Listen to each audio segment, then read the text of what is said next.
Happy Sunday, everyone, and welcome back to your daily crypto and finance roundup. Let's dive into what happened over the past 24 hours because we've got some seriously interesting developments to talk about. Starting with the Bitcoin market, there's apparently $4.8 billion in short positions just waiting to get liquidated if the price hits $116,000, which is absolutely wild and tells you just how many people are betting against this rally right now.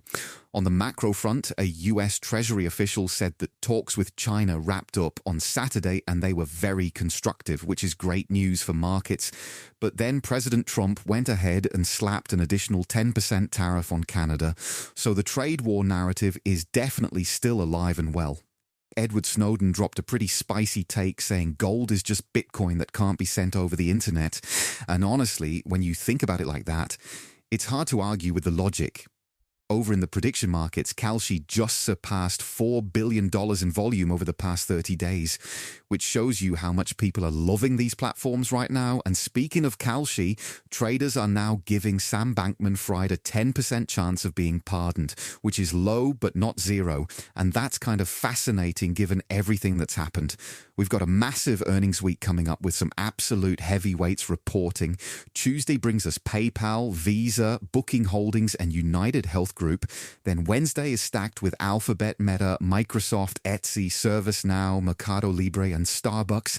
And Thursday closes out strong with Amazon, Apple, MasterCard, Cloudflare, Coinbase, Reddit, and Eli Lilly. So basically, if you're into stocks or crypto, this week is going to give us a ton of insight into how these companies are performing. On the crypto side, Binance founder CZ confirmed something pretty cool.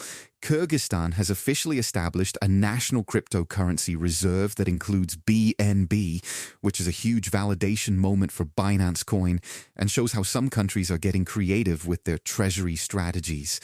Pudgy Penguins made a fun announcement bringing Pengu into the world of Kung Fu Panda with Po, Master Shifu, and Grandmaster Oogway from DreamWorks Animation, which is honestly a brilliant marketing move and shows how NFT projects are breaking into mainstream entertainment.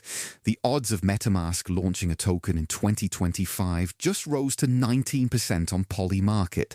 So people are clearly speculating about whether they'll finally do an airdrop, and Hyperliquid is rolling out HIP-3 markets on their front end, which is exciting for anyone trading on that platform. All in all, it's been a pretty eventful Sunday with some big macro moves, interesting prediction market action, and a huge earnings week ahead that could shake things up across both traditional and crypto markets. That's it for today's roundup. Thanks so much for listening, and I'll catch you tomorrow with another update, so make sure to follow along and stay in the loop.